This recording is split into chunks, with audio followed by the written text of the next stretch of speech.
Indian தாத்தாவுக்கு வந்து 1997 அவருக்கு 80 வயசுக்கு மேலே 26 வருஷத்துக்கு அப்புறம் வந்து ஒரு படம் வருது அப்படின்னா இப்போ இந்தியன் தாத்தாவோட வயசு என்ன? இந்தியன் 2 ட்ரெய்லர் பார்க்கும்போது ஒரு விறுவிறுப்பு இல்லை. காரணம் என்ன அப்படின்னு பார்த்தீங்கன்னா, இந்த படம் வந்து ஒரு முக்கியமான அரசியல் நிகழ்வுகளை பற்றியும் ஒரு முக்கியமான சோசியல் மெசேஜையும் சொல்லக்கூடிய ஒரு படம். அந்த படத்தை வந்து நீங்கள் ஜனரஞ்சகமாக சொல்லும் போதும் அதுக்குள்ள இம்பேக்டை கரெக்டாக சொல்லும் போது தான் அந்த படம் வந்து ஆடியன்ஸோட கனெக்ட் ஆகும். ஓவராலாக இந்தியன் 2 வந்து ஒரு 4-5 கதையை எடுத்து பின்னி ஒரு படமாக வந்து பண்ணியிருக்காரோ அப்படின்னு சொன்னது. இதில் பார்ட் 3 வேறு இருக்குன்னு வேறு சொல்லியிருக்காங்க. ஸோ சங்கர் வந்து ஒரு விஷயத்தை எடுத்து பேசினா எங்கே முழுசாக வராதுங்கிறதுனால 4-5 விஷயத்தை எடுத்து மொத்தமாக பேசியிருக்காரோ அப்படிங்கிற அந்த ஒரு குழப்பத்தை உண்டு பண்ணுது. ஏஎம்என் டிவி நேயர்களுக்கு வணக்கம். நேற்று தான் வந்து இந்தியன் 2 படத்தோடைய ட்ரெய்லர் லான்ச் ஆச்சு. ஸோ இந்தியன் 2 ட்ரெய்லர் லான்ச் வந்த உடனே வந்து ஒரு பெரிய எதிர்பார்ப்பு இருக்குது. காரணம் என்ன அப்படின்னா, மிகப்பெரிய பிரம்மாண்டமான கூட்டணி. ஒரு பக்கம் வந்து சங்கர் சார் படங்களே ஒரு பிரம்மாண்டம் இருக்கும். அப்புறம் உலகநாயகன் கமல்ஹாசன். ரெண்டாவது இந்த படம் 5-6 வருஷமாக ப்ரொடக்ஷனில் போயிட்டு இருந்துச்சு. இடையில பல பிரச்சனைகள். ஃபைனலாக வந்து ஜூலை 12ஆம் தேதி ரிலீஸ் ஆகுது. எல்லாமே ஓகே தான். ஸோ இந்த படத்தோடைய ட்ரெய்லரை நம்ம பார்க்கும்போது நிறைய விஷயங்கள் இருக்குது. ஏன்னா எடுத்த உடனே வந்து சிஸ்டம் சரியில்லைன்னு சொல்லிட்டு சூப்பர் ஸ்டார் ரஜினிகாந்த் அவர்கள் வந்து சொல்லும்போது வந்து எல்லாருமே அதை வச்சு பங்கமாக ட்ரோல் பண்ணிட்டு இருந்தாங்க.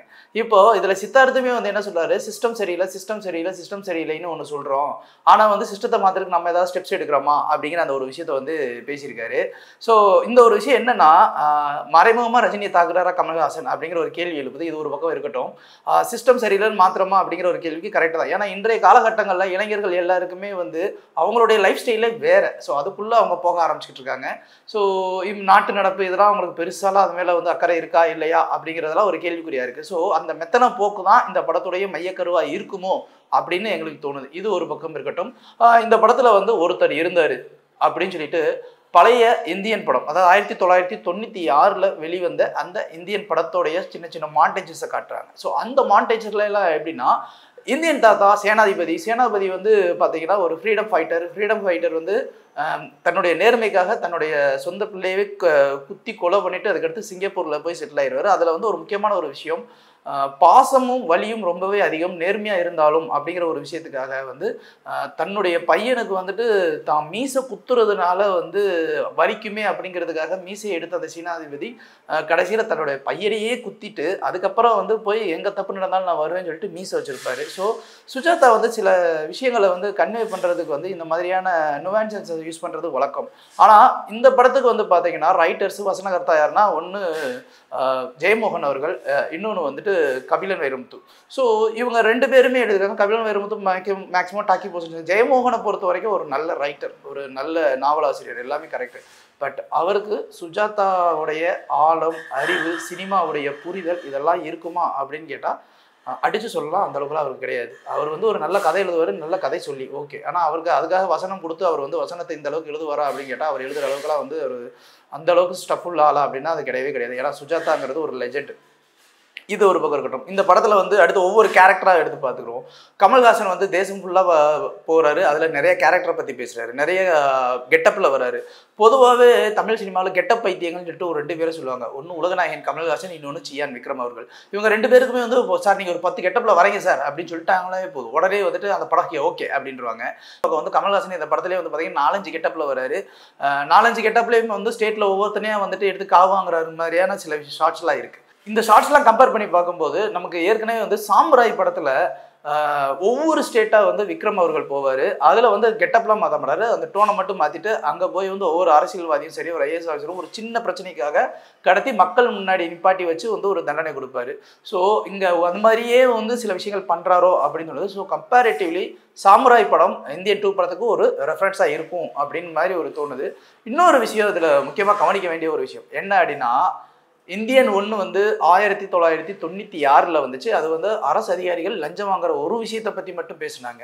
ஆனால் இன்றைய காலகட்டங்களில் வந்து லஞ்சம்ங்கிற ஒரு விஷயம் வந்துட்டு பூடகமாக எல்லா இடத்துலையும் பரவிக்கிட்ட ஒரு விஷயம். எல்லா இடத்துலையுமே தப்பு நடக்குது. படத்தில் வந்து ஒரு பக்கம் வந்து விஜய் மல்லையா மாதிரியான ஆட்களை வந்து 10,000 கோடியை ஏமாற்றி வந்து வேறு நாடுகளில் செட்டில் ஆகிறாங்க. இன்னொரு பக்கம் வந்து ஒரு விவசாயி டிராக்டருக்கு வாங்கின லோனு கட்ட முடியாமல் வந்து அல்லோகப்படுறான். இன்னொரு பக்கம் எஜுகேஷனல் சிஸ்டத்தை பற்றி வந்து ஒன்று சொல்கிறாங்க. பற்றியும் வரியினால் வந்துட்டு இங்கே வாழ்வாதாரம் லைஃப் ஸ்டைலாக மாறி இருக்கா அப்படிங்கிற ஒரு விஷயத்தை பற்றி பேசியிருக்காங்க. ஸோ சங்கர் வந்து ஒரு விஷயத்தை எடுத்து பேசினா எங்கே முழுசாக வராதுங்கிறதுனால 4-5 விஷயத்தை எடுத்து மொத்தமா பேசியிருக்காரோ அப்படிங்கிற அந்த ஒரு குழப்பத்தை உண்டு பண்ணுது. இந்த குழப்பம் என்ன ஆகும் அப்படின்னா, நம்ம படத்தை வந்து ஒரு ஆடியன்ஸா உட்காந்து பார்க்கும்போது இதுதான் கதை அப்படின்னு போச்சுன்னா அந்த கதையோட டைரக்ஷனே நம்மளால ஃப்ளோ பண்ண முடியும். அடுத்த டைம்ல 4 விஷயங்களை நம்ம பண்ணிட்டு அதுக்குள்ள வந்து நம்ம டிராவல் பண்றதுன்னா நம்ம ஒன்றும் மல்டி டாஸ்கிங் டேலண்டட் கிடையாது. ஸோ ஆவரேஜான பீப்புள் தான். ஸோ ஆவரேஜான பீப்புளுக்கு எப்பவுமே ஆவரேஜாக தான் அந்த படத்துல வந்து ஒரு பிரம்மாண்டத்தை கொடுக்கவர் சங்கர். ஸோ இதுல அந்த தப்பு பண்ணியிருக்க மாட்டார் அப்படிங்கிறத நாங்க நம்புறோம். இந்தியன் தாத்தாவுக்கு வந்து 1997 அவருக்கு 80 வயசுக்கு மேல 26 வருஷத்துக்கு அப்புறம் வந்து ஒரு படம் வருது அப்படின்னா இப்போ இந்தியன் தாத்தாவோட வயசு என்ன ஒரு கேள்விக்குறியா இருக்குல்ல. அப்போ ஒரிஜினலாவே அதே இந்தியன் தாத்தா திருப்பி வருவாரா அப்படிங்கிற ஒரு கேள்வி இருக்கு இல்லையா. ஏன்னா நெடுமுடி வேணு தான் வந்து அவரை இன்வெஸ்டிகேட்டிவ் ஆஃபீஸர். ஸோ அவர் தான் சித்தார்த் கிட்ட வந்து இந்த ட்ரெய்லரை பார்க்கும்போது சொல்றாரு, இந்த மாதிரி ஒரே ஒரு தரு தான் அப்படின்னு சொல்லிட்டு இந்தியன் தாத்தா அப்படிங்கிற ஒரு நான் என் லைஃப்ல வந்து சால்வ் பண்ண முடியாமல் விட்ட ஒரே கேஸ் அதுதான் அப்படின்னு சொல்லி சொல்லுவாரு. அப்போ அவருக்கே வயசு அதிகம் அப்படின் போது இந்தியன் தாத்தாவுக்கு எந்த அளவுக்கு வயசு இருக்கும் அப்படின்னு ஒன்று இமேஜினேஷன் பண்ண முடியும். ஸோ அந்த அளவுக்கு அவர் உயிரோட இருப்பாரா இல்லையா. அப்போ இது வந்து வேற மாதிரியான ஒரு கேரக்டரா இருக்கலாம். லைக் ஒரு ஏஐ இல்லை அந்த மாதிரி ஒரு கேரக்டர் டெவலப் பண்ணியிருக்கலாம். இல்லை வந்து சித்தார்த் மாதிரி வந்து அந்த குளோனிங்ல ஏதாவது ஒன்று பண்ணுற மாதிரி ஒன்று பண்ணியிருக்கலாம். இதில் இருக்கிற ரொம்ப பக்க பலமாக அப்படியும் ஃபைட்டு கிட்டத்தட்ட அந்த 7ஆம் மாதிரி சூர்யா மாதிரிலாம் வந்து நிற்கிறாரு. ஸோ இதில் வந்து ஏதோ ஒரு விஷயம் இருக்குது. அது என்ன அப்படிங்கிறது ஒரு மிகப்பெரிய சீக்ரெட். இந்த படத்தில் வந்து 2 விஷயத்த மறைச்சிட்டாங்க. ஒரு விஷயம் வந்து காஜல் அகர்வால் இந்த படத்தில் இருக்காங்கன்னு சொல்லியிருக்காங்க. அந்த கேரக்டர் என்ன அப்படிங்கிறது தெரியல. இன்னொரு விஷயம், கமல்ஹாசனும் சின்ன கலைவாணர் விவேக் அவர்களும் சேர்ந்து நடித்த ஒரே படம் இந்த படம் தான். இந்தியன் 2 ட்ரெய்லர் பார்க்கும்போது ஒரு விறுவிறுப்பு இல்லை. காரணம் என்ன அப்படின்னு பார்த்தீங்கன்னா, அன்றைய காலகட்டங்களில் 1996 வந்து பார்க்கும்போது அந்த ட்ரெய்லரில் அவ்வளோ பிச்சுக்கிட்டு போச்சுன்னா அதுக்கு காரணம் மெயின் ரீசன் ரஹ்மானுடைய அந்த பின்னணி இசை. அதை பார்க்கும்போது நமக்கே ஒரு பிரம்மாண்டத்தை கொடுக்கும். என்னமோ ஒன்று சொல்ல வராங்களே, இதில் வந்து அனிருத்தோட மியூசிக் வந்து ஏதோ அந்த லோக்கலாக வந்து அடிக்கிற மாதிரியே ஒன்று இருக்குது. அது நமக்கு என்னென்னா, இந்த படம் வந்து ஒரு முக்கியமான அரசியல் நிகழ்வுகளை பற்றியும் ஒரு முக்கியமான சோசியல் மெசேஜையும் சொல்லக்கூடிய ஒரு படம். அந்த படத்தை வந்து நீங்கள் ஜனரஞ்சகமாக சொல்லும் போதும் அதுக்குள்ள இம்பேக்டை கரெக்டாக சொல்லும் போது தான் அந்த படம் வந்து ஆடியன்ஸோட கனெக்ட் ஆகும். இவருடைய அந்த இசை வந்து அந்த எட்ஜ் ஆஃப் தி லெவலில் இருக்கா அப்படின்னு கேட்டால் அது சுத்தமாக கிடையவே கிடையாது. ஏன்னா ஒரு பிரம்மாண்டத்துக்கும் மியூசிக் போடுறதுக்கும் சென்சிபிளாக ஒரு படத்துக்கு மியூசிக் போடுறதுக்கும் நிறைய வித்தியாசம். அதனால தான் இன்றைய காலகட்டம் வரைக்கும் இளையராஜா அவர்களும் ரஹ்மான் அவர்களும் MS விஸ்வநாதன் அவர்களும் பேசப்படுறதுக்கு காரணம் என்னன்னா, ஒரு படத்தோடைய சென்ஸ் என்னன்றதை புரிஞ்சு அந்த சென்ஸுக்கு ஏற்றாப்புல மியூசிக் போடுறது மட்டும்தான் காலந்தொற்று நிற்கும். இந்த இடத்துல வந்து அனிருத் எந்த அளவுக்கு ஸ்கோர் பண்ணியிருக்காரு அப்படிங்கிறதையும் படம் முழுசும் பார்த்ததுக்கு அப்புறம் தான் நமக்கே தெரியும். ஓவராலாக இந்தியன் 2 வந்து ஒரு 4-5 கதையை எடுத்து பின்னி ஒரு படமாக வந்து பண்ணியிருக்காரோ அப்படின்னு சொன்னது. இதில் பார்ட் 3 வேறு இருக்குன்னு வேறு சொல்லியிருக்காங்க. பொதுவாகவே சங்கர் சார் படத்தினுடைய அந்த பிரம்மாண்டம் நமக்கு பார்க்கும்போதே வந்து ஏதோ ஒரு விஷயத்த சொல்ல வருது. சங்கர் சார் படத்தை பொறுத்த வரைக்கும் கதை என்ன அப்படிங்கிறத அவர் இன்னி அளவு கூட அந்த டீம்ல இருந்து வெளியில கசியாது. அது எல்லாருக்கும் தெரிஞ்ச ஒரு விஷயம் தான். இது வரைக்கும் இந்த படத்தோட கதை என்ன அப்படிங்கிறது தெரியாது. சமீப காலத்திய அரசியல் நிகழ்வுகள் அப்படின்ற ஒரு விஷயத்தை தான் சொல்லியிருக்காரு. ஸோ நாங்கள் வெறும் அந்த ட்ரெய்லரை மட்டும் வச்சு பார்த்துட்டு இந்த படத்தை வந்து எங்களால் ஜட்ஜ் பண்ண முடியாது.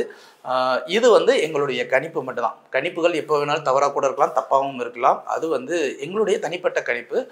மற்றபடி படம் வந்ததுக்கு அப்புறம் தான் இது எந்த ஒரு அரசியல் நிகழ்வு எந்த ஒரு சமூக தாக்கத்தை உண்டு பண்றதுக்கு சொல்ல வருது. மேலும் இந்த படத்தை பத்தி இன்னொரு விஷயத்த சொல்லணும். சங்கரோடைய அசிஸ்டன்ட் தான் வந்து அட்லி வந்து இப்போ அவருடைய வளர்ச்சி எந்த ரேஞ்சில் இருக்கு அப்படிங்கிறது நமக்கு தெரியும். சமீபத்தில் கூட ஷாருக் கானை வச்சு ஜவான் அப்படிங்கிற ஒரு படத்தை பண்ணியிருந்தாரு.